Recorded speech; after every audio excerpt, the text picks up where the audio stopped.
इतकं सुंदर सांगितलंय. तर आपल्या घरामध्ये एखादा दिवा आपण लावतो, इतकी सुंदर रूपक बनवलेली आहेत संतांनी. या दिव्याचं काम काय आहे? प्रकाश देणं काम आहे. मग त्या प्रकाशामध्ये चोर आलाय, सावा आलाय का धनी आलाय, दीपाला काय देणं घेणे काही नाही. सगळ्याला सारखाच तो प्रकाश देतो. तसे संताच्या ठिकाणी तो कुणी असो, पापी असो, दुराचारी असो, खट्याळ असो, नाटाळ असो, वेश्या असो, दुराचारी असो, कोणी असो, त्या सगळ्यांना शुद्ध करण्याचं काम जर कोण करत असेल तर ते संत करत. आणि म्हणून त्या संतांच्या ठिकाणी तुकाराम महाराजांना विचारलं, तुम्हाला काय वाटतंय संतांच्या बद्दल, देवाच्या बद्दल? तुकाराम महाराजांनी एकाच शब्दात एका अभंगात सांगितलं की संतांची अपाई हा माझा विश्वास, सर्व भावे दास झाले त्यांचा, तेच माझे हित करीती सकळ जेणे हा गोपाळ. गो म्हणजे इंद्रिय. संत सज्जनो, तुमची आमची इंद्रिय जर आपल्यावरती आक्रमण करून आपल्याला जर खड्ड्यात घालणार असतील, त्यांना बाहेर काढायचं असेल, त्यांना आटोक्यात आणायचं असेल, तर संत विचारच तुम्हाला आटोक्यात आणू शकतात, अन्यथा कुठलीच नाही. कुठलीही संपत्ती, कुठलाही मान, कुठलाही पद तुम्हाला इतकं खड्ड्यात घालून ठेवेल की कितीतरी जन्म ते पाप तुम्हाला फेडावं लागेल. पण तुम्ही ज्ञानोबा तुकोबाच्या ओळखणीला जरी आला तरी जीवन धन्य होईल. कारण तुकाराम महाराजांना विचारले, तुम्हाला कशात धन्यता वाटते? धन्य काळ संत भेटीत, पायी मिठी पडली ती, पायी मिठी पडली तू, संदेहाच्या सुटल्या गाठी, झालो पोटी शीतळ, भवनदीचा झाला तारा, या उत्तरा प्रसादे, तुका म्हणे मंगळ आता कोण दाता यावं. संत सज्जन हो, या जगामध्ये फक्त एकच दाता, तो भगवंत तर आहेच, पण संत त्याच्याही पेक्षा एक पाऊल पुढे आहेत. आणि म्हणून जगाची माऊली म्हणून ज्ञानोबा तुकोबांच्या आज संपूर्ण महाराष्ट्रात सोडाच, तुम्ही खऱ्या अर्थाने या संतांना त्या पोत्यांमध्ये बंद करून ठेवलं, फार मोठी चूक आहे.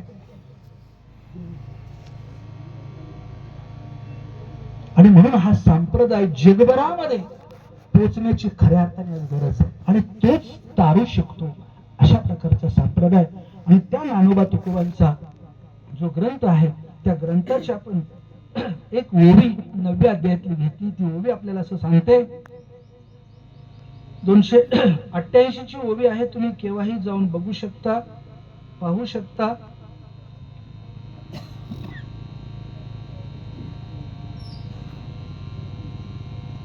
आपणाला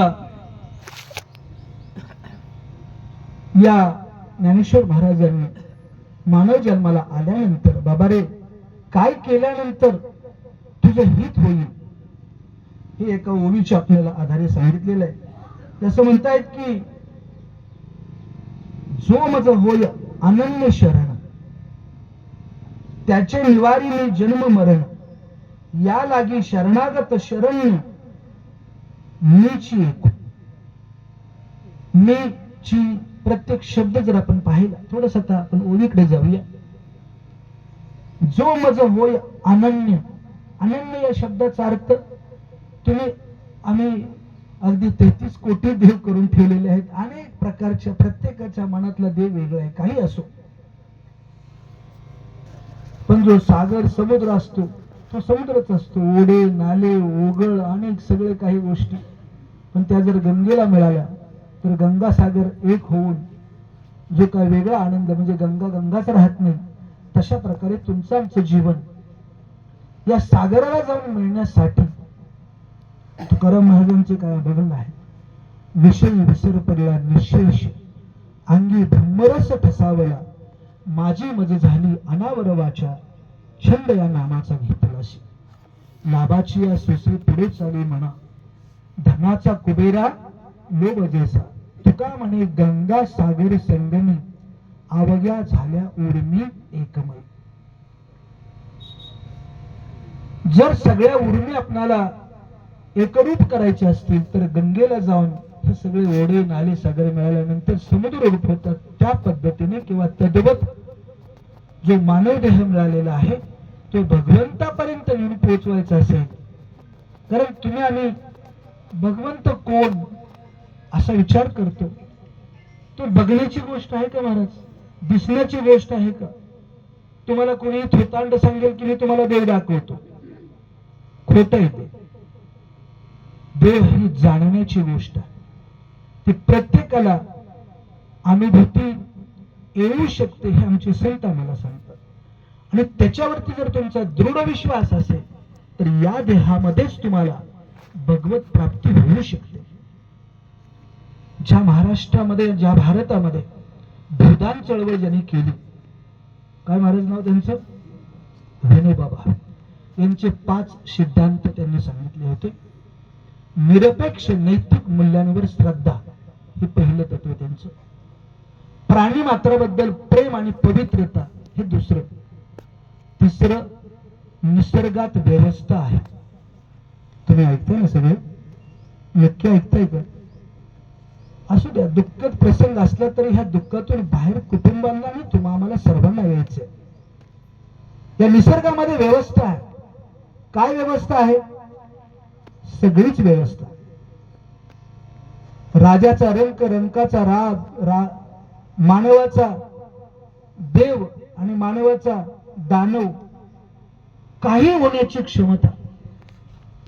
बाळ जन्माला येते, सुंदर वाटतं, आणि काळ रोज एक एक दिवस तो त्या बालकाला नवीन नवीन तुम्हा आम्हाला कुठे घेऊन चाललाय हो? बोला ना, कुठे चाललाय? मृत्यूच्या दाढेत घेऊन चाललाय. आपल्याला वाटतं अरे माझा वाढदिवस झाला, मी 50चा झालो, 60चा झालो, काय दिवे लावले. निसर्गात व्यवस्था आहे महाराज. पिकलेलं पान कधी पडेल काही कळत नाही. म्हणून जागा व्हायला सांगितले. जागे व्हा, जागे व्हा. जागा झालो, आलो हरीच्या जागेवर. आणि म्हणून हरीच्या जागेवर जिथं असेल, प्रवचन कीर्तन भजन जिथं असेल, तुम्ही अवश्य जा. नक्कीच तुमच्या या ध्येयरूपी जे काही सूक्ष्म शरीर आहे, अनेक गोष्टी सांगायच्यात. मला 2-3 तास म्हटले तरी बोलायचा काही कंटाळा येणार नाही, पण आपल्याला वेळ मर्यादित आहे. आणि अगदी थोड्याच वेळेमध्ये तुम्हाला कंटाळा आलाय का? नक्कीच नाही. कारण आपण स्मशानात बसलेलो आणि कधीतरी स्मशानात गेलं पाहिजे. कारण का? आपला शेवटचा मुक्काम महाराज इथेच आहे.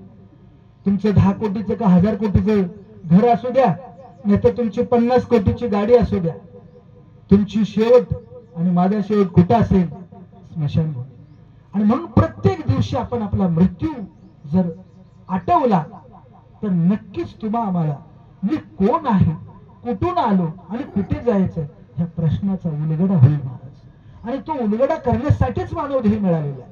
ज्ञानेश्वर महाराज म्हणतायत की आपुले आपण करा सोडवण, संसार बंधन तोडावगे, रामकृष्ण नामे हे दोन्ही साजिरी, हृदय मंदिरी स्मराकारे. हे हृदय ना संपुष्ट पेटी आहे ना, इतकी सुंदर आहे. या बास्केटमध्ये, या हृदयाच्या पेटीमध्ये नको ती घाण जमा करू नका. लक्षात ठेवा. कोणाचे दोष, कोणाचे उण, कोणाचे राग मत्सर काढून टाका. सुंदर अशी फुलं त्याच्यामध्ये जमा करा. सुंदर संतांचे विचार जमा करा. बघा किती आनंद जीवनामध्ये. एक दिवस जगलं तरी 1000 दिवस जगण्याचे सामर्थ्य त्यामध्ये आहे. किती वर्ष जगलो काय अर्थ आहे?